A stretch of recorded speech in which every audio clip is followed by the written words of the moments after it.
in the book of Job in chapter 38. యోబు గ్రంథము 38వ అధ్యాయంలో ఇలా రాసింది. God is saying, where were you when I laid the foundation of the earth? ఎక్కడైతే దేవుడు పునాదులు వేసి ఉన్నాడో, tell me if you have understanding. మీకు అర్థమవుతుందా నాకు చెప్పండి. Who set its measurements, since you know? దాని కొలతలు ఎవరు చెప్పారు? Who stretched the line on it? దాని మీద గీతలు ఎవరు గీశారు? On what are its bases sunk? మరి దేని మీద అది కట్టబడి ఉంది? Who laid the cornerstone when the morning stars sang together and the sons of God shouted with joy? మరి దీనికి మూల రాయి ఎవరు కట్టారు? This God is talking to Job, but he's talking to us also. He's telling us, why are you afraid when a big asteroid is going to come and hit the earth in 2032?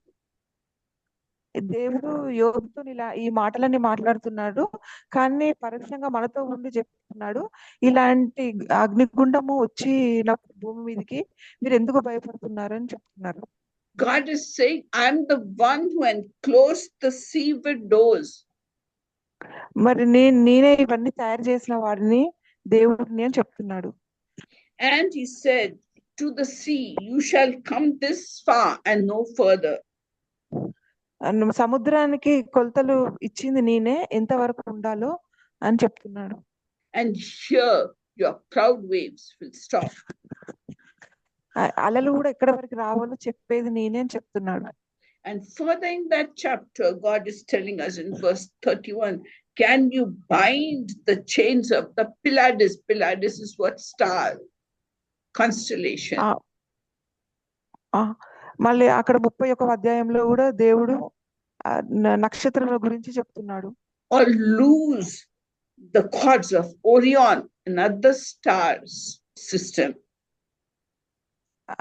నక్షత్ర సమూహం గురించి కూడా చెప్తున్నాడు, అవన్నీ తయారు చేసింది ఎవరు అని చెప్తున్నాడు. Can you lead forth the constellation in its season? మరి నక్షత్రాలను నడిపేది ఎవరని కూడా అడుగుతున్నాడు దేవుడు. Do you know the laws of the heavens?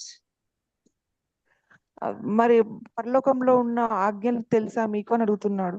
Or fix their rule over the earth? ఆ భూమిని ఏలడానికి ఆజ్ఞలు ఇచ్చింది ఎవరు అని అడుగుతున్నాడు. So God is telling you and he's telling me, do you know the laws of the Milky Way?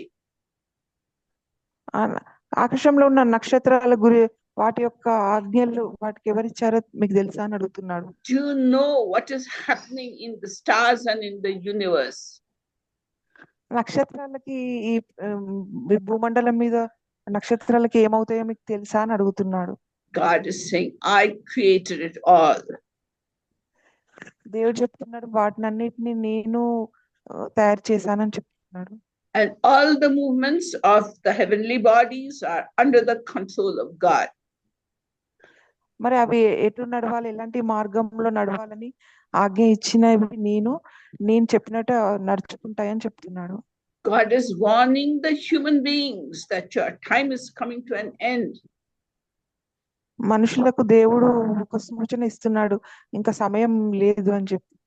He's telling the big leaders of the world, instead of being afraid and thinking how you can break that huge asteroid that's going to come upon the earth in 2032, and the leaders are saying it's too late for us to do anything.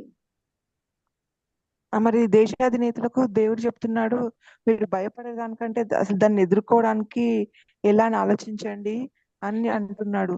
He says, give your heart to me. మీ హృదయాన్ని నాకు ఇవ్వమని చెప్తున్నాడు. I am in total control.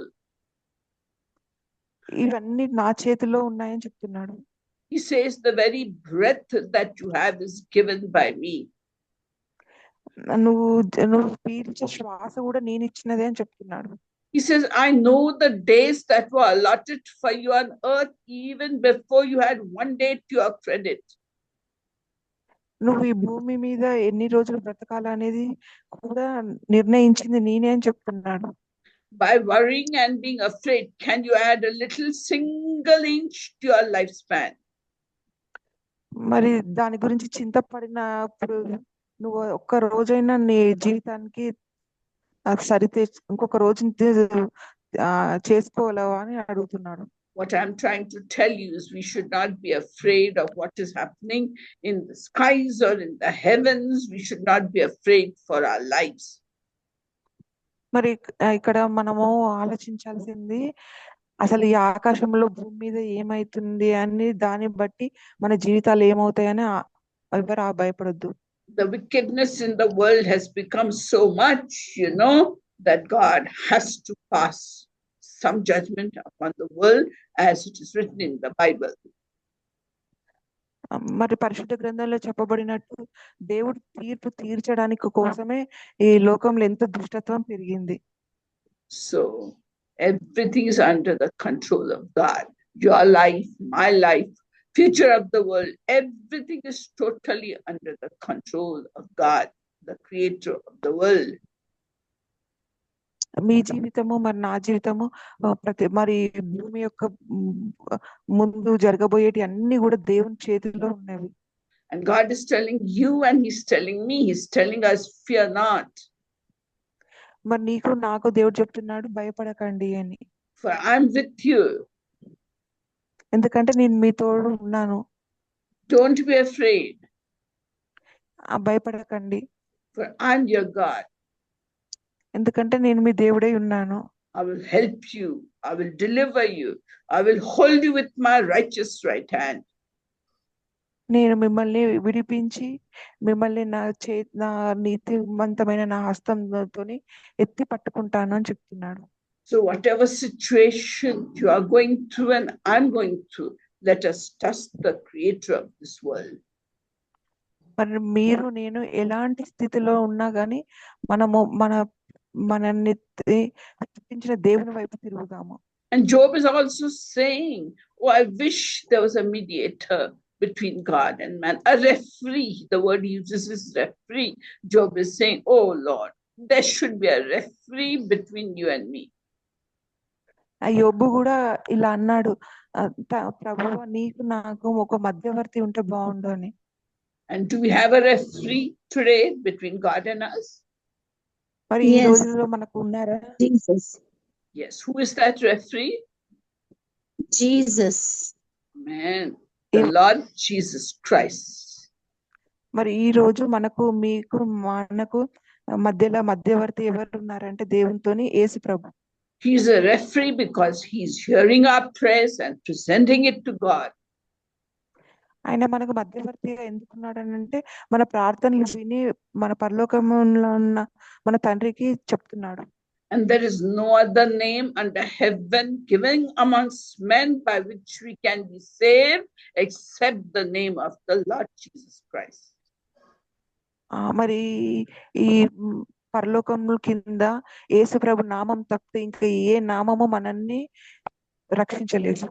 He is not just God's son, he is God himself. ఆయన దేవుని కుమారుడే కాదు, దేవుడు కూడా. So let us cry out with our needs and our requirements to this Almighty God. అందుకోసము మనము ఈ ప్రభుకి మన ప్రార్థన విన్నపములన్నీ చెప్పుకుందాము. And his promise to us in the Bible is, call unto me and I will answer you. మనకు పరిశుద్ధ గ్రంథంలో దేవుడు మనకు ప్రతిజ్ఞ చేశాడు, నన్ను పిలవండి నేను మీకు జవాబు ఇస్తాను అని. And I will show you great and mighty things which you do not know.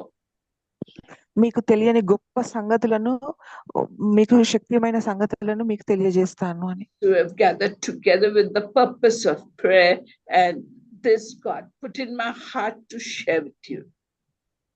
మరి ఈ రోజు మనం ప్రార్థన చేసుకోవడానికి అందరం కూడి ఉన్నప్పుడు తన ఆంటీ మనసులో దేవుడు ఈ వాక్యాన్ని ఉంచాడు.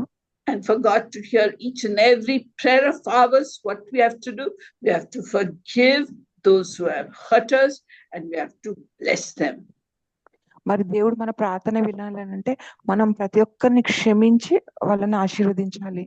Because Jesus says in Matthew chapter 6, if you do not forgive others for hurting you and committing sins against you, I also will not hear you. ఎందుకంటే దేవుడు మత్తయి సువార్త 6వ అధ్యాయంలో చెప్పాడు, మీరు ఇతరులను క్షమించని యెడల నేను కూడా మీ పాపములను క్షమించను అని. So let us take this word of God and turn to the Lord God Almighty in these troubled times when people are afraid and trembling and fearful. We do not have to be afraid because the Creator of the world is with us, and moreover, He is in us. మరి ఈ వాక్యాన్ని మనం మనసులో ఉంచుకొని మనము ఇలాంటి భయంకరమైన పరిస్థితిలో ఎప్పుడైతే ప్రజలు భయపడుతున్నారో అలా కాకుండా మనల్ని రక్షించిన మన పరలోక తండ్రి మన కోసం ఉన్నాడు అనే నమ్మకంతోనే మనం ముందుకు సాగి ప్రార్థన చేసుకుందాం. Thank God for this hope that we have in Christ Jesus.